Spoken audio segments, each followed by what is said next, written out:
So அதனால இப்போ இது மாதிரிலாம் ஆன்லைன் பண்ணி வேகமாக பாஸாக பண்ணுறாங்க. ஸோ இப்போ நம்ம அந்த சௌகரியம் பண்ணி கொடுத்துருக்கோம். அது மட்டும் இல்லை, ஒவ்வொரு வீட்டு மனைக்கும் காவிரி தண்ணியை இணைக்கக்கூடிய பைப்லைன் கனெக்ஷன் கொடுத்துருக்கோம். இப்போ நீங்கள் நம்ம லேஅவுட்டை பார்த்துருந்தீங்கன்னா ஓரளவுக்கு தெரியும். மற்ற லேஅவுட்டுக்கும் நம்ம லேஅவுட்டுக்கும் நிறைய வித்தியாசம் இருக்கு. பார்வையிலே பார்த்தீங்கன்னா நீங்கள் மாநகராட்சி ரோடு தார் ரோடு ஒன்று இருக்கும். நீங்கள் எந்த லேஅவுட்டாவது நீங்கள் பார்த்துக்கிட்டீங்கன்னா ரோடை விட்டு பள்ளத்தில் இருக்கும், உயரமாக இருக்குமா. லேஅவுட் வீட்டு மனைன்றது வீட்டு மனை நிறைய போட்டுக்கிறதுனால ரோடை விட வல்லமாக தான் இருக்கும். எந்த மெயின் ரோடு பார்த்தீங்கன்னா ரோடை விட வல்லமாக தான் இருக்கும். ஆனால் நீங்கள் இதே கார்பரேஷன் ரோட்டில் என்ன பார்த்தீங்கன்னா நம்ம ஒரு லேஅவுட்டே உயரமாக இருக்கும், கிட்டத்தட்ட ஒரு அடி ஹைட்டில் இருக்கும். என்ன காரணம்னா நம்ம அந்த அளவுக்கு அதை வந்து ஃபில் பண்ணியிருக்கோம். நம்மளுக்கு மண் அப்போ வந்து குளத்து மண் கொஞ்சம் நிறைய கிடைச்சிது. அந்த சமயத்தில் நல்லா ஃபில் பண்ணி நல்லா ஹைட் பண்ணிட்டோம்.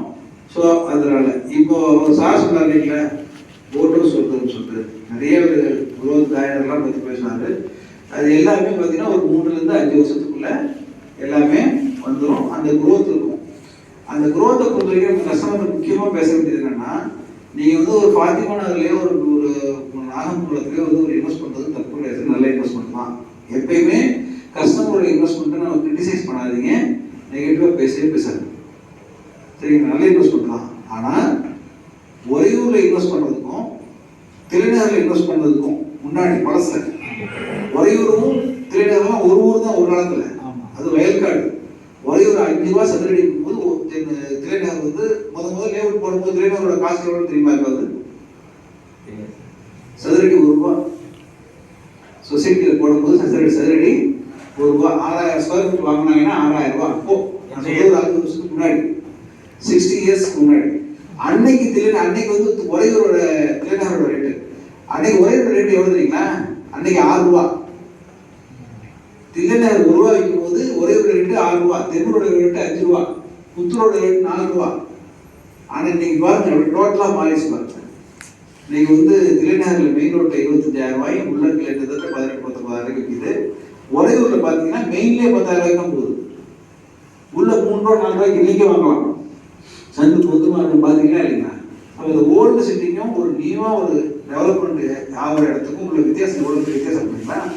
எதுக்கு நான் இதை ஞாபகப்படுத்துறேன்னு சொன்னால், சார் சொன்னார்ல குரோத் கேரிடர்னு சொல்லிட்டு, நம்ம இடத்துக்கு கிட்டத்தட்ட பக்கத்தில் ஒரு 1200 ஏக்கர் மாநகராட்சிக்குள்ளே இவ்வளோ பெரிய ஏரியா கிடக்குது. இனிமேட்டு அங்கே ஒரு மாநகர் வருமா, ஒரு ஒரையூர் வருமா, ஒரு தென்னூர் வருமானா வராது. கசமுசம் வரும்போதா வர முடியுமா? இனிமேட்டு எல்லாமே டிடிசிபி அண்டர் டிடிசிபி இருந்தால் லேஅவுட் போட முடியும், அண்டர் ரெரா இருந்தால் லேஅவுட் போட முடியும், under corporation rules and regulation follow பண்ணால் தான் லேஅவுட் போட முடியும். அப்போ ஒரு 1200 ஏக்கர்ல ஒரு 300 ஏக்கர் ஒரு பெரியவர்கிட்ட இருக்கு. அதை விட்டுருங்க, விஷயம் 900 ஏக்கர் இருக்கு. 900 ஏக்கர் நம்ம இடத்த ஒட்டி. இந்த 900 ஏக்கர் ஒரு 10 வருஷத்துக்குள்ள எவ்வளவு பெரிய மாற்றத்தை சந்திக்கணும் நினைச்சு பாருங்க. ஒரு புது பஸ் ஸ்டாண்டுக்கு ஒரு பழைய பஸ் ஸ்டாண்டு இன்பிட்வீன்ல ஒரு கேப்ல ஒரு 900 ஏக்கர் எத்தனை திரைநகர் வரது வாய்ப்பு? ஒரு 65 ஏக்கர் உள்ள திரைநகர் 80 ரோடு இருக்கு, 60 ரோடு இருக்கு இல்லையா? 65 ஏக்கர் வந்து ஒரு டிடிசிபி லேஅவுட் போகுது அப்படின்னு சொன்னாவே 80 ரோடு இருக்கணும். அதனால 80 ரோடு போட்டுனா இங்கேயே ஒரு 80 ரோடு காமிச்சு இல்லையா? கடைசி ஓரத்தில் கூட 80 ஃபீட் ரோடு இருக்கா இல்லைங்களா? அதோட காமிச்சு இல்லையா? அண்ணா நகர்ல கிட்டத்தட்ட 40 ஏக்கர் அண்ணா நகர்னா அண்ணா நகர்ல ஒரு 40 ரோடு 60 ரோடு காமிச்சு இல்லையா? ஸோ இப்போ 1200 ஏக்கர் இருக்கு அப்படின்னா எத்தனை அண்ணா நகர் வரும், எத்தனை தில்லைநகர் வரும், எத்தனை கேகே வரும் நினைச்சு பாருங்க.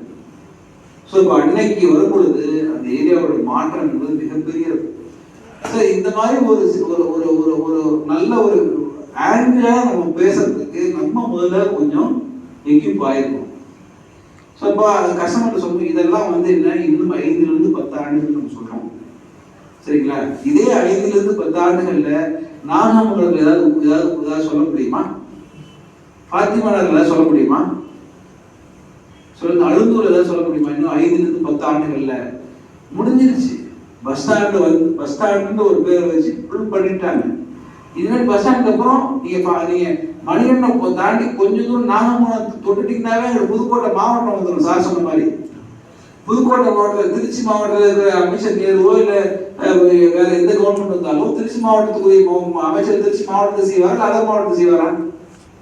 திருச்சி மாவட்டத்துக்கு ஏதாவது ஒரு விஷயம் கொண்டாடணும், திருச்சி மாவட்டத்தை டெவலப் பண்ணணும், திருச்சி மாவட்டத்தில் ஒரு இண்டஸ்ட்ரீஸ் கொண்டாடணும், திருச்சி மாவட்டத்தில் ஒரு காலேஜ் கொண்டாடணும்னா எங்க இனிமேட்டு ஃபாத்திமா ரூட்ல கொடுக்க முடியுமா? எல்லாம் ஃபில் பண்ணாங்க.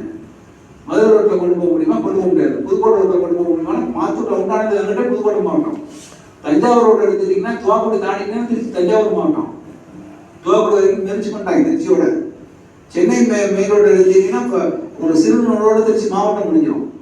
ஸோ சிறுநூறு வரைக்கும் இன்னைக்கு எல்லா பெரிய ப்ரைவேட் லேண்ட்ஸ் எல்லாம் பெரிய பெரிய கோடி சொல்லிட்டு இருக்கு, சொத்து போகிறோம், காலேஜஸ் அது இதுன்னு சொல்லி போட்டு ஃபுல் பண்ணிட்டாங்க. ஸோ இப்போ அந்த இடத்துல இனிமேல் பெரிய டெவலப்மெண்ட் வருமானம் வரவே வராது. கவர்மெண்ட் ஏதாவது ஆர்கனைஸ், இப்போ கவர்மெண்ட் எந்த நிறுவனம் கொண்டாக்காரோ ஒரு 5000 கோடி ஒரு 10,000 கோடி ஒரு ப்ராஜெக்ட், ஒரு டிஎன்பிஎல் மாதிரி ஒரு சிப்காட் மாதிரி இது மாதிரி ஒரு பெரிய கார் கம்பெனி வருது. ஏன்னா செகண்ட் சிட்டியை மாற்றணும், அது பண்ணணும், இது பண்ணணும், நிறைய ஐடியாஸ் போயிட்டு இருக்கு இல்லைங்களா நம்மளுக்கு. அந்த லாஜிஸ்டிக் பார்க்குன்னு சார் சொன்னார். லாஜிஸ்டிக் பார்க்லாம் வந்துச்சு அப்படின்னு சொன்னால், லாஜிஸ்டிக் பார்க்னா டிரான்ஸ்போர்ட் பெரிய ஒரு ஹப், லாஜிஸ்டிக் ஹப்னா திருச்சியிலேருந்து பார்த்தீங்கன்னா ஒரு குறைந்தபட்சம் ஒரு 10லேருந்து 15 மணி நேரத்தில் 3 ஹார்பரை தொட்டுலாம். நீங்கள் திருச்சியிலேருந்து ஹார்பர் சொல்கிறேன், திருச்சியிலேருந்து பார்த்தீங்கன்னா சென்னை ஹார்பரை தொட்டுலாம், தூத்துக்குடி ஹார்பரை தொட்டுலாம், அதே மாதிரி திருச்சியிலேருந்து கொச்சின் ஹார்பரை தொட்டுலாம். இந்த மூணுக்குமே பார்த்தீங்கன்னா ரோடு வேஸ் இருக்குது, ரயில்வேஸ் இருக்குது, ஏர்வேஸ் இருக்குது. ஸோ இப்போ திருச்சியிலேருந்து நீங்கள் எந்த ஊருக்கு எந்த ஹார்பருக்கு வேணாலும் போகும்போது திருச்சியில் மிகப்பெரிய ஹப்பு, அந்த ஏசி வேணால் போட்டுவிடுங்க, அந்த ஏசி போட்டுருங்க. ஸோ இப்போ திருச்சியிலேருந்து எந்த ஹப்புக்கு வேணால் போகிறப்போ ஒரு லாஜிஸ்டிக் பார்க் வந்து சொன்னால், டைட்டில் பார்க்கு, இண்டஸ்ட்ரியல் பார்க் கேள்விப்பட்டிருக்கீங்க. டைட்டில் பார்க்னா ஒரே இடத்துல 100 கம்பெனி வரும், அதான் டைட்டில் பார்க். இண்டஸ்ட்ரியல் பார்க்னா ஒரே இடத்துல 100 கம்பெனி வரும். இங்கே வந்து இப்போ லாஜிஸ்டிக் பார்க் வருது 520 ஏக்கரில் கிட்டத்தட்ட 22 ஏக்கரில் லாஜிஸ்டிக் பார்க் உண்டாங்க. லாஜிஸ்டிக் பார்க் சொன்னால் இந்தியாவில் உள்ள எல்லா லாஜிஸ்டிக் கம்பெனியும் உள்ள வருமா, சவுத் இந்தியாவில் இருந்து, தமிழ்நாட்டில் இருந்து, ஏன் வேர்ல்டு வைடு உள்ள லாஜிஸ்டிக் கம்பெனிக்காரங்க கூட ஒரு ஆஃபீஸ் போடுவோம். ஒரே கேம்பஸில் வந்து ஒரு 500 கம்பெனி என்னன்னு சொன்னேன். இந்த 500 கம்பெனி ஒரு ஆஃபீஸை போட்டு தூக்கிடுவாங்கன்னா இந்த 500 கம்பெனிக்குரிய டிரான்ஸ்போர்ட்டேஷன் தொழில் இங்கே நடக்கும் அதுக்குரிய ஆவணங்கள் செய்வாங்க இல்லை. ஸோ அப்போ இந்த ஏரியா வந்து மிகப்பெரிய அளவில் டெவலப் ஆகிறதுக்கு வாய்ப்பு இருக்குது. ஸோ இப்போ இதுதான் நம்மளுடைய ப்ராஜெக்டை பற்றி. இது பக்கத்துலேயே போட் ஹவுஸ், நம்ம லேஅவுட்டில் உட்காந்து வீடு கட்டி மொட்டை மாடுறது பார்த்தோன்னா 3 வருஷத்துல 2 வருஷம் 3 வருஷத்துல பார்த்தீங்கன்னா போட் ஓடிட்டு இருக்கும். நம்ம இடத்துல ஒரு வீடு கட்டி ஒருத்தர் மொட்டை மாடியிலிருந்து பார்த்தாங்கன்னா போட் ஹவுஸை பார்க்கலாம். ஸோ இப்போ இது அன்னைக்கு சார் தான் அது தெளிவாக சொன்னார். நாங்கள் என்ன நினைச்சோமோ அது சொன்னார். சார் இது வந்து ரெசிடென்சியல் லேஅவுட்டே கிடையாது, இதெல்லாம் காட்டேஜ் சர்வீஸ் வில்லாஸ் அப்படிதான் சார் சொன்னீங்க. ஸோ அதுக்குரிய லேஅவுட் இது சார். இதுக்குன்னே ஒரு செக்மெண்ட் கஸ்டமர் இருக்காங்க, நம்ம அவங்கள ஃபோக்கஸ் பண்ணாத தட்டி தூக்கிடலாம். நீ சாதாரண ஒரு வீடு வாங்கிக்கிறியா, வீடு கட்டிவான்னு சொல்கிறவங்கன்னா ஒரு டாக்டரை பார்த்து பேசலாம், ஒரு இன்ஜினியர்ஸை பார்த்து பேசலாம், ஒரு லாயரை பார்த்து பேசலாம், ஒரு திருச்சியில் இருக்கிற நம்மளுக்கு பக்கத்தில் இருக்கக்கூடிய வசதி படிச்சவங்களை பார்த்து பேசலாம். இது மாதிரி ஒரு இடம் வாங்கி வைங்க, திருச்சியிலேருந்து பஸ் ஸ்டாண்ட்லேருந்து ஒரு 5 கிலோமீட்டரில் ஒரு காட்டேஜ் மாதிரி நீங்கள் ஒரு வீடு கட்டிக்கலாம், ஒரு ரெஸ்ட் ஹவுஸ் மாதிரி கட்டிக்கலாம். சார் நீங்கள் டாக்டர்ஸ் எல்லாம் பார்த்தீங்கன்னா 25 கிலோமீட்டர் அவுட்டில் தான் நிலம் வாங்கி அங்கே 2 கோடி 3 கோடி வீடு கட்டிருக்காங்க. எனக்கு தெரிஞ்ச டாக்டர் ஒருத்தர் கட்டிக்காரு. முக்கம்பூர் ரோட்டில் பார்த்தீங்கன்னா திருச்சியிலேருந்து 16 கிலோமீட்டர், அங்கே ஒரு 15 ஏக்கர் வாங்கி அதில் 3 கோடி ரூபா வீடு கட்டி வருஷத்துக்கு 2 தடவை தான் போகிறாங்க. எனக்கு தூரமாக இருக்குன்னு டிராஃபிக்காக இருக்குன்றாங்க. இந்த ரோடு எப்படி இருக்கு உங்களுக்கு? பிரமாதமாக இருக்குது. பஸ் ஸ்டாண்ட்லேருந்து 10 நிமிஷத்துல நம்ம சைட்டுக்கு போயிடலாம். சென்ட்ரல் பஸ் ஸ்டாண்ட்லேருந்து டிராஃபிக்கே இல்லைங்க. டிராஃபிக் இருந்தால் கூட அவ்வளோ பெரிய ரோடு டபுள் ரோடு ஆகிட்டாங்களா உங்களுக்கு? பைபாஸ் வரைக்கும் கொண்டு நினைச்சிட்டாங்க. எனக்கு தெரிஞ்சு இப்போ திருச்சி மாநகராட்சியிலேயே மிக அகலமான லென்த்தியான ரோடு எழுதுறீங்களா? திண்டுக்கல் ரோடு தான். திருச்சி மாநகராட்சியிலேயே மிக அகலமான மிக லென்த்தியான கிட்டத்தட்ட ஒரு 6 கிலோமீட்டருக்கு பைபாஸ் போய் தொடர வரைக்கும் 6 கிலோமீட்டருக்கு ஒரே ரோடு திருச்சிக்குள்ளே சிட்டிக்குள்ளே சொல்றாங்க. வேற எங்கேயாவது இருக்கா சார்? 6 கிலோமீட்டருக்கு இவ்வளோ 2 ரோடு எங்கேயாவது இருக்கா திருச்சியில்? கண்டோன்மெண்ட் ரோட பெருமை சொல்லுவோம் 80 ரோடு. அது கூட மொத்தத்துக்கே ஒரு 500 மீட்டர் தான். அதோட இங்கிட்டு முடிஞ்சுன்னா அங்கிட்டு முடிஞ்சிடும். அங்கே எம்ஜிஆர் சைடோட முடிஞ்சும், இங்கிட்டு முதல சைடோட முடிஞ்சிடும் ரோடு.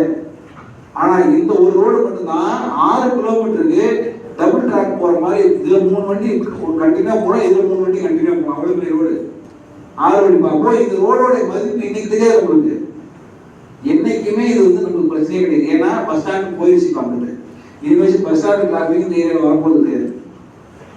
ஸோ பஸ் ஸ்டாண்டு கனெக்டிவிட்டிக்கு பார்த்தீங்கன்னா அள்ளித்தொட்டு பிராட்டியூர் டு பஞ்சப்பூர் அந்த கேர் காலேஜோட ரிங் ரோடு வருது, அதோட கனெக்ட் பண்ணுறாங்க. அதே மாதிரி அதுக்கு முன்னாடி தீரநகர்கிட்ட அந்த கோவையாறு இல்லை கரையில் வந்து அதில் ஒரு ரோடு வந்து பஸ் ஸ்டாண்டோட கனெக்ட் பண்ணாங்க. இனிமேல் பஸ் ஸ்டாண்டை நோக்கிய கனெக்டிவிட்டிஸ் நிறைய இருக்கும்.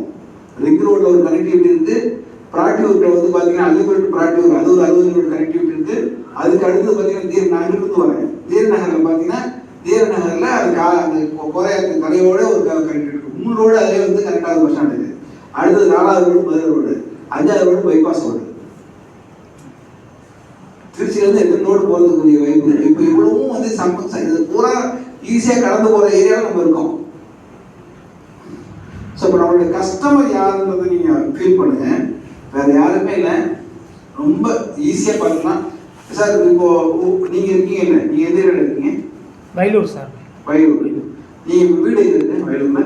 முருகன் கோயில்கிட்ட தான் சார். முருகன் கோயிலில் தான் இருக்கீங்களா? ஓகே, முருகன் கோயிலே இருக்கீங்க. பக்கத்துலேயே பாரதி நகர்னு ஒரு 200 மீட்டர் தள்ளி. சரி சரி சரி. பாரதி இன்ஜினியர் சபரி தெரியுமா? சபரியா தெரியும் சார். தெரியுமா? எங்கள் தெரு தான்.